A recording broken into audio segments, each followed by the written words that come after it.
Mesdames et messieurs, bonjour, soyez les bienvenus sur e-radio ITV. Diplomatie aux allures d'un entretien exclusif s'est déplacé aujourd'hui au niveau de la chancellerie de la Russie à Dakar. Vous l'aurez deviné, nous recevons aujourd'hui l'ambassadeur de la Fédération de Russie au Sénégal, Dimitri Viktorovitch Kouravov. Bonjour Excellence. Bonjour Monsieur. Vous êtes nommé ambassadeur de la Russie au Sénégal depuis 2020. Cela fait donc 2 ans, jour pour jour. Avec vous, nous allons analyser, faire le bilan de l'invasion russe en Ukraine avec ses répercussions sur l'Europe, l'Afrique et le reste du monde. Nous évoquerons aussi la Russie en Afrique et la lutte d'influence à laquelle se livrent puissances occidentales et émergentes sur le continent. Enfin, nous évaluerons la relation bilatérale entre la Russie et le Sénégal, votre pays d'accueil, et la Russie, votre pays biologique. Rien ne sera laissé en rade. Il n'y aura aucune question taboue durant les 45 prochaines minutes que va durer donc cet entretien. Cela fait donc 6 mois et 1 semaine depuis que la Russie a envahi l'Ukraine voisine avec comme objectif initial déposer le régime de Volodymyr Zelensky et ainsi mettre un terme définitif à son désir de rejoindre l'alliance défensive occidentale, l'OTAN, l'organisation du traité de l'Atlantique Nord. 188 jours plus tard, les fruits récoltés ont trahi les promesses faites par les feuilles vertes de l'arbre. Autrement dit, les choses ne se sont pas passées comme prévu. Excellence Dimitri Viktorovitch Kouravov, avec le temps, êtes-vous déçu de la tournure des événements avec la guerre en Ukraine? Tout d'abord, je voudrais remercier votre chaîne pour cette initiative. Et bien sûr, pour faciliter les choses, vous pouvez m'appeler Dimitri Kourakov, donc c'est plus facile. Tout à fait. Et bien sûr, le thème que vous avez décrit tout à l'heure est vraiment très, j'ose dire, énorme. Tout d'abord, je voudrais préciser un peu que il ne s'agit pas de l'invasion, il ne s'agit pas de guerre. Le président Poutine a mentionné à plusieurs reprises qu'il ne s'agit que de l'opération militaire spéciale. Oui. Pourquoi on utilise ce terme-là? Parce que opération spéciale ne nécessite pas une mobilisation de population comme on fait ça pendant la guerre. Nos actions à l'Ukraine est bien définie par le président Poutine au mois de février en disant que notre objectif est de démilitariser l'Ukraine, de sauver la population de Donbass des atrocités par le régime de Kiev, et en plus de, bien sûr, de sauvegarder la sécurité de notre pays, parce que vous savez très bien que à partir du mois de novembre 2021, nos autorités ont proposé à l'OTAN et aux États-Unis notre système de sécurité internationale en Europe, et dont un des plus grands importants paramètres, c'est non-adhésion de l'Ukraine à l'OTAN, et donc garantie de sécurité de nos frontières. Oui. Ce qui n'a pas été fait par l'Occident, donc ils ont préféré de commencer cette guerre de proximité envers la Russie. Pour justifier donc le déclenchement de cette opération militaire spéciale dont vous parliez tout à l'heure, vous aviez avancé comme motif la démilitarisation et la dénazification de l'Ukraine. On s'est rendu compte qu'à peine 1 mois après le début de l'invasion, vous vous êtes concentré sur la partie est du pays. Pourquoi? Comme vous le savez, les parties est de l'Ukraine, ce sont des régions de Lugansk et de Donetsk qui, après les événements, les putschs de 2014 en Ukraine, ils ont se sont proclamés des républiques indépendantes de l'Ukraine, et nous avons essayer de trouver les solutions pour régler ce problème.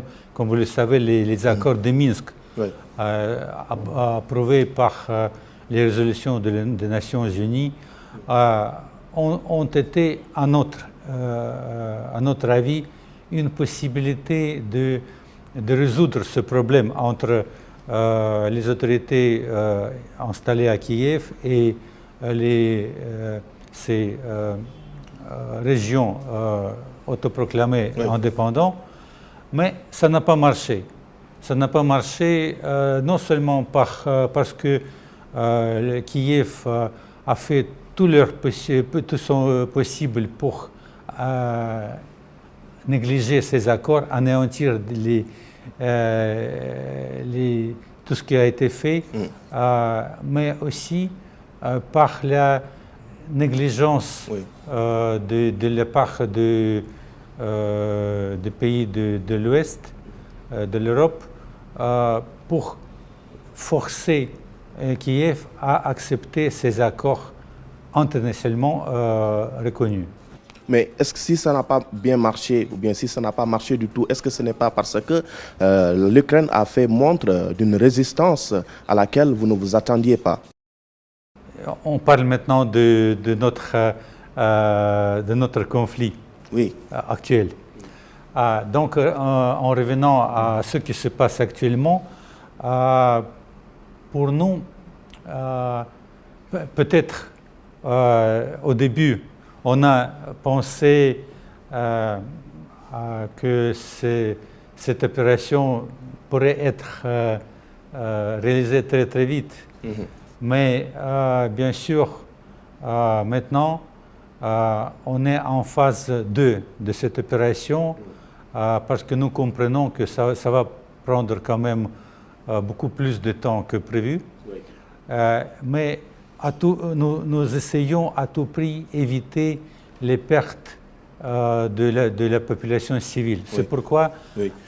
Mais justement, Excellence, depuis le début du conflit, la Russie est accusée d'exactions sommaires, d'exécutions à Boutcha, la ville à la porte de Kiev, la capitale ukrainienne, mais également de viser des centres commerciaux, des hôpitaux, des structures sanitaires, entre autres. Que répondez-vous par rapport à ces allégations? Tout d'abord, il n'y avait pas de preuves confirmées de ces atrocités dont vous avez parlé, parce que nous pensons que vraiment c'était des installations par le régime de Kiev pour montrer ce que font les forces armées russes, mais vice-versa. Et donc, nous avons des preuves des atrocités commises par l'armée ukrainienne. Mais quel intérêt l'armée ukrainienne aurait-elle à tuer ses propres populations? Voilà, c'est une très bonne question, parce que maintenant, par exemple, si on prend les événements qui se déroulent ces derniers mois, nous avons vu les tirs sur Donetsk, tirs avec les mines antipersonnelles qui sont cachées dans les herbes, mais qui sont les tirs butent les quartiers populaires. Donc ce n'est pas les militaires russes qui sont visés, ce sont la population de Donetsk qui, les Ukrainiens, ils disent, doivent libérer d'occupation russe. Mais comment vous voulez vivre avec la population que vous tuez chaque jour avec les mines qui sont interdites par les conventions internationales? Un autre exemple. Maintenant, il y a des tirs sur les stations atomiques de Zaporozhye. Oui, nous y reviendrons tout à l'heure. Voilà. Mais cette guerre n'est pas que militaire, elle est également celle de la propagande, une véritable guerre des chiffres. Les États-Unis et le Royaume-Uni parlent de plus de 15 000 soldats tués en Ukraine, des soldats russes. Kiev, pour sa part, avance le chiffre de 36 000 soldats russes morts sur les théâtres d'opération. Et vous, combien de soldats avez-vous perdu officiellement? Nous n'avons pas de chiffres exacts. Oui. Mais les pertes doivent être énormes. Je pense que oui, les pertes sont grandes, mais aussi, vous voyez, ils ne sont pas comparables avec les pertes de l'armée ukrainienne. Oui. C'est pourquoi aussi, peut-être nos avancées ne sont pas si notables que prévu, parce qu'on fait tout pour minimiser non seulement les pertes parmi la population civile ukrainienne, mais aussi nos pertes militaires. Parce que vraiment, il y a une stratégie militaire dont je ne peux pas parler parce que je ne suis pas un spécialiste. Oui. Mais je pense que les pertes ne sont pas comparables. Ne sont pas comparables. Avez-vous des chiffres? Je connais seulement les chiffres officiels ukrainiens, donc donnés par le chef de l'état-major ukrainien, général Zaloujny, qui est dans son rapport qui a été publié dans la presse, décrit le nombre d'à peu près 150 000 personnes. Pour nous, je pense, on regrette beaucoup ces pertes, parce que c'est quand même les pertes de peuple qui est très proche des Russes. On les considère nos frères. Donc pour nous, c'est un conflit fraternel. La Russie et l'Ukraine se renvoient la balle par rapport au bombardement de la plus grande centrale nucléaire européenne, le site de Zaporizhzhia. Vous en parliez tout à l'heure. Pourquoi vos deux armées ont-elles les yeux rivés sur cette centrale nucléaire extrêmement sensible? Vous savez, nous avons pris contrôle de cette station en mois de mars pour surtout assurer la sécurité de cette station électrique, atomique, qui donne un tiers de toute l'électricité de l'Ukraine. Et jusqu'à maintenant, même pendant les tirs, on assure l'envoi de l'électricité au territoire de l'Ukraine. Et même maintenant. Et je voudrais vous poser une question. Vous mettez à ma place. Oui. Pourquoi les forces armées russes doivent tirer sur les stations qu'ils occupent, ils contrôlent? Comment ils le font? Parce qu'ils sont là-bas, sur place. Je laisse le soin aux téléspectateurs et aux auditeurs de réfléchir sur cette question. En tout cas, on espère très bien que la mission de l'agence atomique, qui doit venir très bientôt à cette station, ils vont faire leur rapport en partiel. Parce que maintenant, comme vous l'avez mentionné il n'y a pas longtemps, il y a non seulement la guerre entre, disons, guerre chaude, oui, conflit militaire, mais aussi la guerre informatique, la guerre où tous les coups sont permis. Maintenant, si vous lisez la presse occidentale, vous ne trouvez aucune information positive sur la Russie. Tout est à cause de Russie. Donc, et on n'autorise pas que notre point de vue soit donné aux spectateurs, à l'audience, à l'Occident. Et ce n'est pas normal, parce qu'on parle de liberté de la presse. Tout à fait. Une équipe de l'Agence internationale de l'énergie atomique sera dépêchée sur la centrale nucléaire pour faire une inspection dans les prochains jours.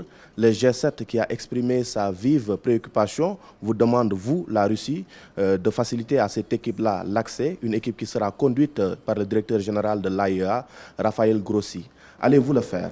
Oui, bien sûr, parce que vraiment, on aurait préféré que l'équipe passe du côté de Russie pour assurer leur sécurité, parce que et Kiev il a insisté sur les passages par les fronts. Et donc on disait que c'est vraiment dangereux pour traverser les lignes de front. Oui. Mais en tout cas, maintenant, on a arrangé quand même que les deux parties vont assurer la sécurité de passage de ce groupe. Et nous espérons vraiment les recevoir pour vraiment montrer ce qui se passe sur cette station, parce que c'est vraiment un danger d'envergure mondiale. Personne ne veut avoir un autre Tchernobyl. Ça, c'est sûr.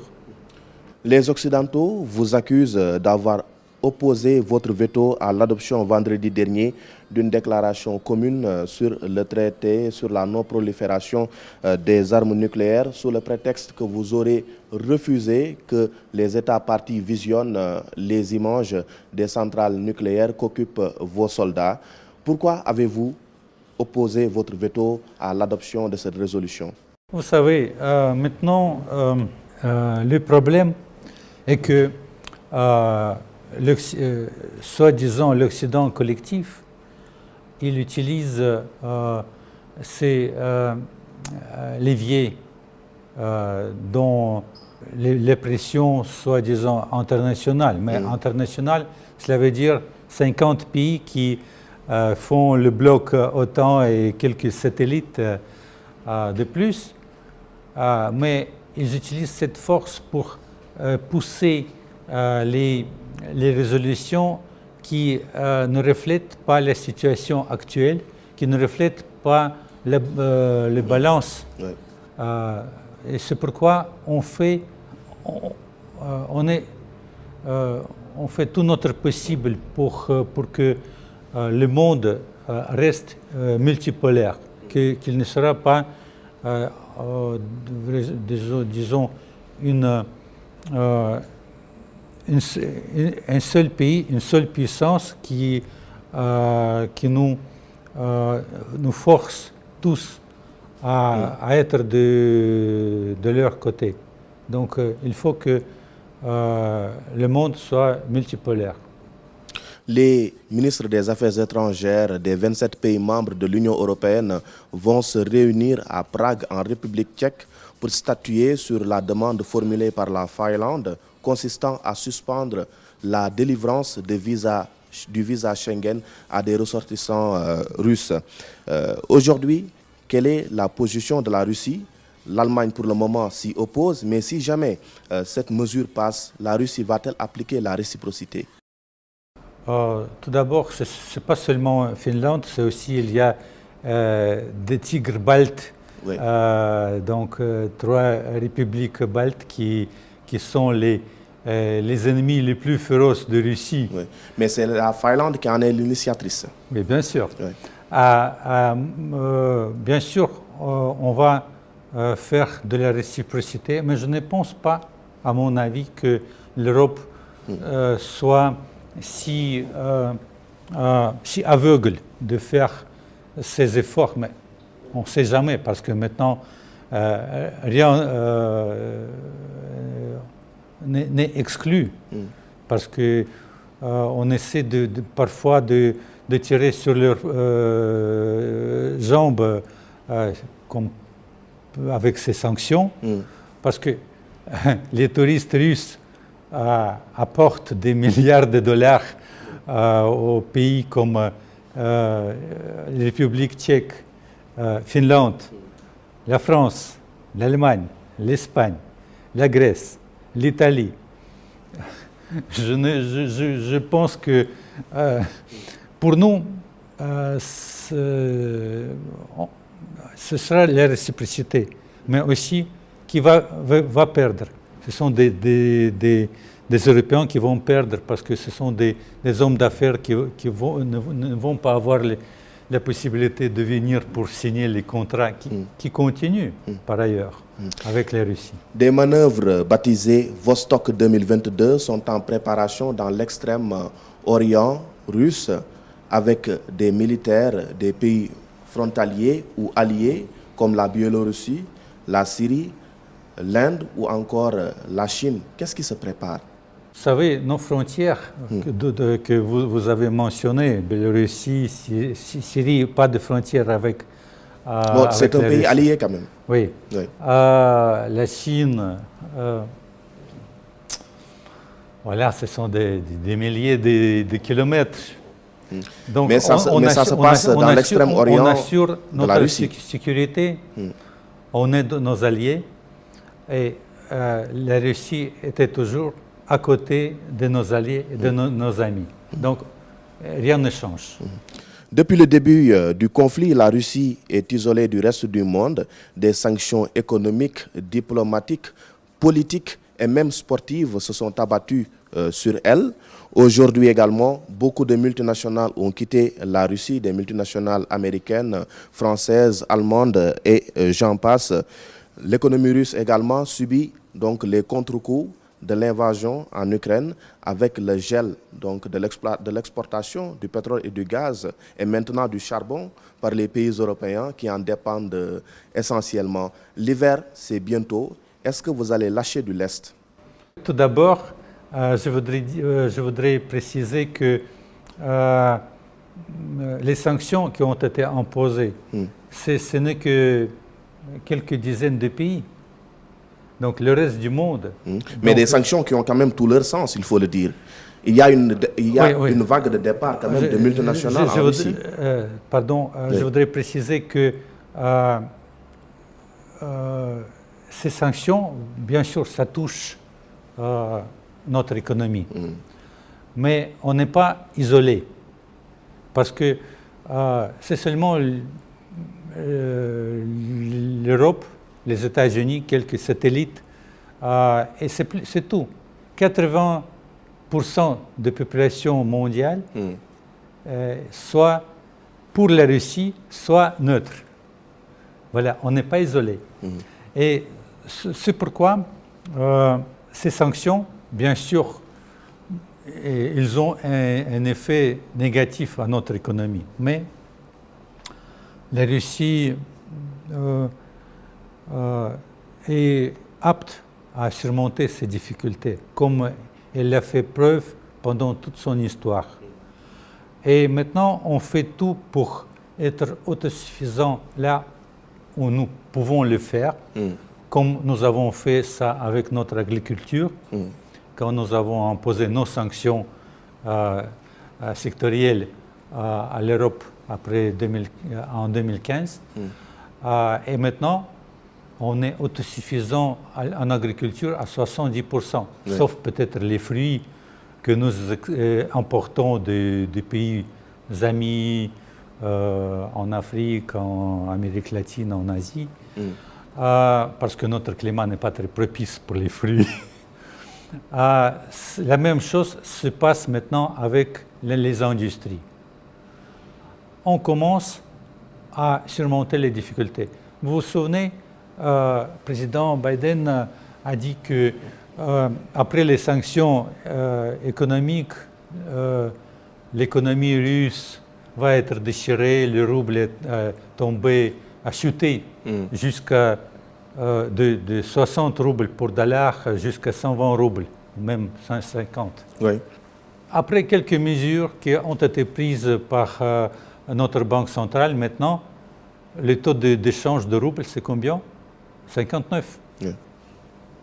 Et maintenant, on essaie de, peut-être, on peut faire tomber le taux d'échange de roubles pour que notre nos exportations soient plus concurrentielles. Nous avons diminué l'inflation qui a monté jusqu'à 20% mois de mars, jusqu'à 11% mois d'août. Notre balance commerciale est excédent. Nous avons reçu plus d'argent pour notre vente de gaz et de pétrole que nous avons gagné la même période l'année passée. Donc voilà, quels sont les effets des sanctions? Cette opération spéciale ou guerre en Ukraine a entraîné également une crise alimentaire mondiale. Un accord tripartite sous l'égide de l'Organisation des Nations Unies de la Turquie a été conclu il y a quelques semaines de cela à Ankara, en Turquie. Cela fait suite au déplacement du président de la République Macky Sall, par ailleurs président en exercice de l'Union africaine, qui s'était déplacé à Sotchi sur invitation de son homologue russe Vladimir Poutine. Il y a quelques jours également, quelques bateaux ont pu quitter le port d'Odessa après le déminage pour diverses destinations, dont la Corne de l'Afrique, l'Éthiopie principalement, où il y a pas moins de 20 millions de personnes qui sont menacées aujourd'hui par l'insécurité alimentaire. Qu'en est-il aujourd'hui de la situation de ces vivres-là? Sont-ils arrivés à bon port? C'est une très bonne question de votre part, parce que vraiment, grâce au courage du président Macky Sall qui a accepté l'invitation, qui s'est déplacé à Sochi, nous faisons preuve qu'on peut et il faut entamer un dialogue avec Russie, avec les Russies, avec le président Poutine, parce que ce qui a été discuté et au Sochi était accepté par le président Poutine. Nous avons vu les résultats avec l'assistance de Turquie, que maintenant plus de 40 bateaux ont pu sortir du port d'Odessa avec les céréales ukrainiennes. On a parlé beaucoup de famine, de crise alimentaire, de problèmes posés par la Russie parce que le blé ukrainien est bloqué au port. Oui. Mais la guerre en Ukraine, c'est un facteur parmi tant d'autres. Il y a également le changement climatique, la sécheresse, entre autres. Oui, mais dites-moi s'il vous plaît, oui. Parmi ces 40 bateaux qui ont quitté le port d'Odessa, ils ont pu exporter 1 million de tonnes de céréales. Combien de bateaux ont abouti à l'Afrique? Je peux vous donner... Un seul. Je l'ai dit tout à l'heure. Un seul. Oui. Avec 22 tonnes de maïs. Qui est destiné à la Corne de l'Afrique, à l'Éthiopie principalement. De maïs qui a été destiné au Liban. Et le Liban a refusé d'accepter ce maïs parce qu'il était déjà périmé. Voilà. C'est comment toutes ces insinuations que l'Ukraine, à cause de la guerre, l'Ukraine ne peut nourrir l'Afrique. Mais en même temps, c'était un accord et les promesses de la part des Nations Unies, du secrétaire général des Nations Unies, qui a promis faciliter aussi l'exportation de blé russe. Nous avons 40 millions de blé qui sont prêts à être exportés. Et jusqu'à présent, nous n'avons pas eu des réponses positives, des résultats de ces promesses. Très bien. Excellence, la Russie et l'Afrique, parlons-en. Depuis quelques années, votre pays mène une offensive sur le continent où se joue une véritable lutte d'influence de la part des puissances occidentales. Quel est le lien particulier qui lie la Russie à l'Afrique? Comme vous le savez tous, l'Union soviétique et après la Russie étaient toujours à côté des pays africains dès le début des périodes, même avant l'indépendance de ces pays, pendant les périodes de décolonisation, on supportait beaucoup l'Afrique. Oui.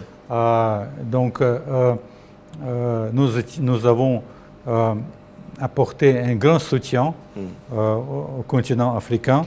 Bien sûr, à l'époque de l'URSS, c'était plutôt des pays qui ont choisi soi-disant voie de développement socialiste. Mais maintenant, on est vraiment passé de ces limites idéologiques dans nos relations avec l'Afrique. On ne fait jamais ingérence aux affaires antérieures des pays africains. Oui. Et ça, c'est notre atout. Maintenant, après le premier sommet Russie-Afrique qui a eu lieu en 2019, nous avons aussi, nous essayons d'orienter nos politiques économiques envers l'Afrique. Et vraiment, il y a pas mal de problèmes que peut-être nous pouvons discuter un peu plus tard, mais quand même, on essaie d'être présent, de revenir sur le continent africain. Oui. Votre présence, justement, est mal vue par les puissances occidentales, à l'image de la Chine également. Aujourd'hui, elle est taxée de maintenir les pays africains sous sa coupe. Tout ce qu'on lit maintenant dans la presse ou sur les TV occidentales sur la Russie en Afrique, pour moi, c'est une preuve que nous sommes dans une bonne direction. Parce que c'est le sentiment que l'Occident sont jaloux de ce que la Russie fait et comment elle fait son retour en Afrique. Parce que nous n'avons pas le passé colonial avec les pays africains. On n'est pas intéressé à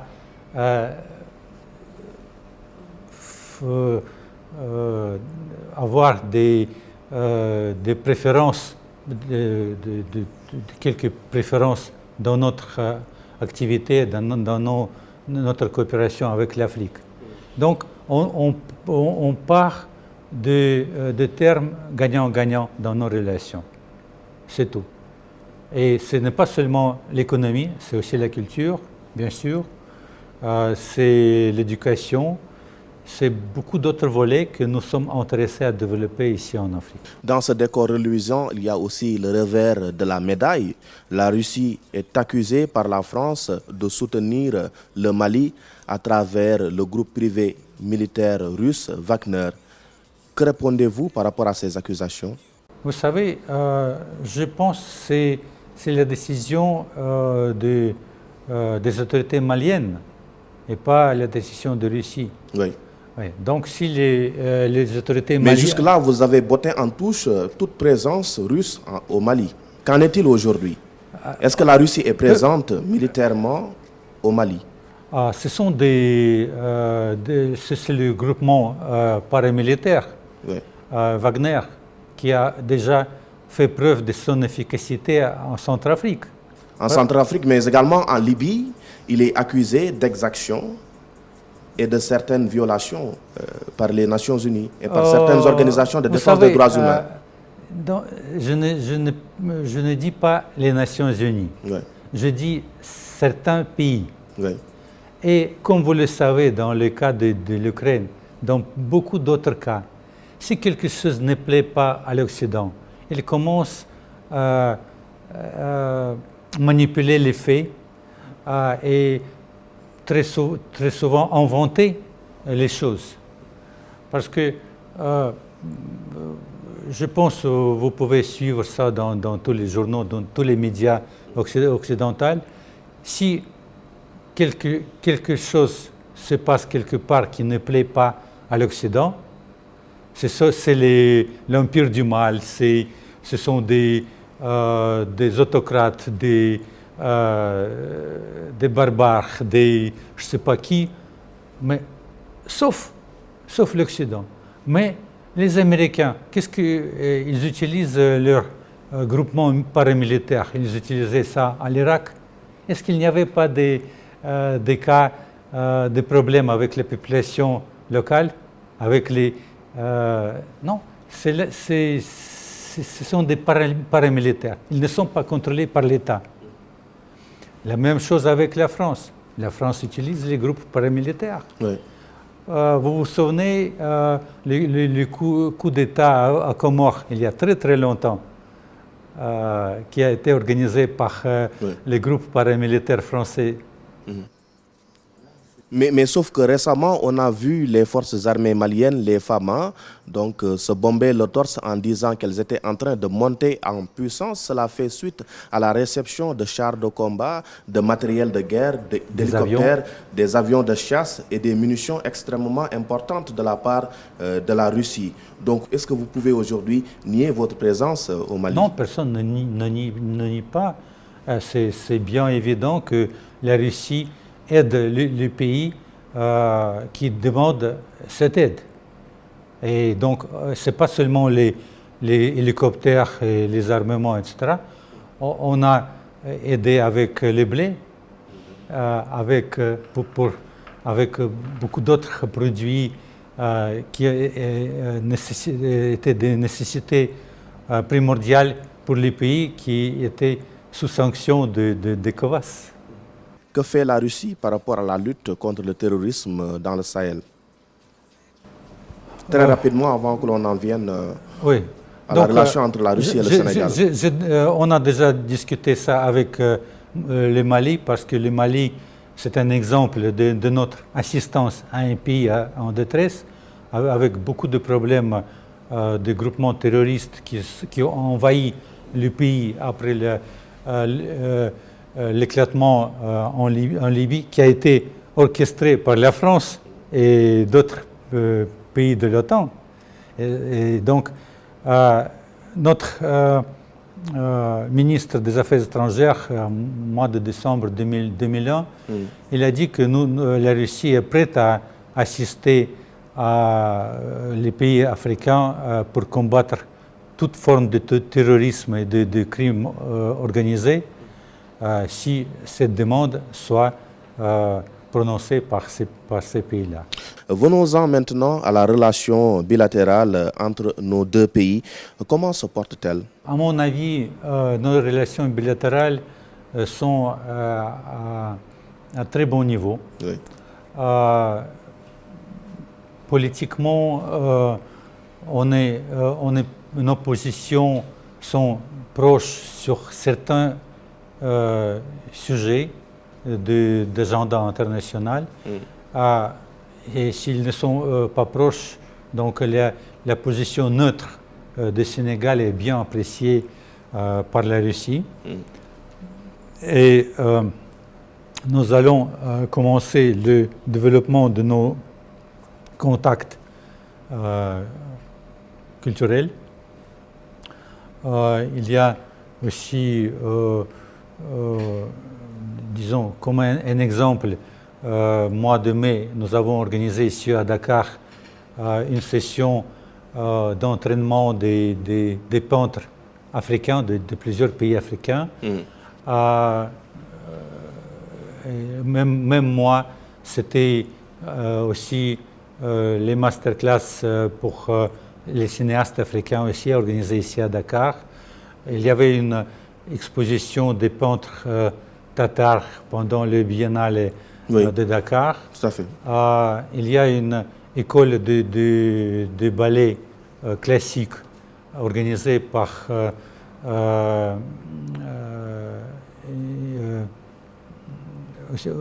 aussi par une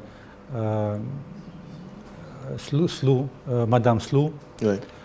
Et il y a deux semaines, deux personnes sont venues pour un an à cette école pour faire des cours de danse classique. Oui. Mais très concrètement, à combien se chiffre le volume des échanges commerciaux entre nos deux pays? Donc pour les... Parce que je voudrais passer... Oui, mais sauf qu'on est un pour peu... le plus intéressant on est un peu retenu par le temps. Oui. Donc, nos chiffres d'affaires sont très grands parce que le commerce entre la Russie et le Sénégal est placé deuxième après notre commerce avec l'Afrique du Sud. Et donc, l'année passée, nos exportations au Sénégal, on atteint le chiffre de 845 milliards de francs CFA. Annuellement? L'année passée. Oui. Mais le potentiel est énorme parce que les exportations sénégalaises en Russie ne dépassent pas 2 millions de francs. Donc, il faut faire beaucoup d'efforts pour que le balance soit vraiment un vrai balance. Très bien. Le Sénégal sera à partir de décembre 2023 un important pays producteur pétrolier et gazier, comme le vôtre d'ailleurs. Est-ce qu'on collabore dans ce sens? Non, pas vraiment, mais l'intérêt était de la part de nos sociétés pour participer au projet Sangomar, par exemple, pour notre société locale. Ça n'a pas marché, mais vraiment, on a toujours en recherche des possibilités de travailler au Sénégal, mais quand même, ces exportations, la partie majeure de ces exportations, ce sont des produits pétroliers de la part de Russie. Un grand merci à vous, Excellence Dimitri Viktorovitch Kouravov. Toute chose a une fin et cette émission n'est pas une exception. Merci d'avoir répondu à notre invitation. Merci à vous. Merci à Serine Saludem qui a assuré la réalisation de cette émission. Aux images, Babacar Ndiaye, à la présentation, Mamadou Gueye Kassé. À la semaine prochaine sur nos antennes. Excellente suite des programmes.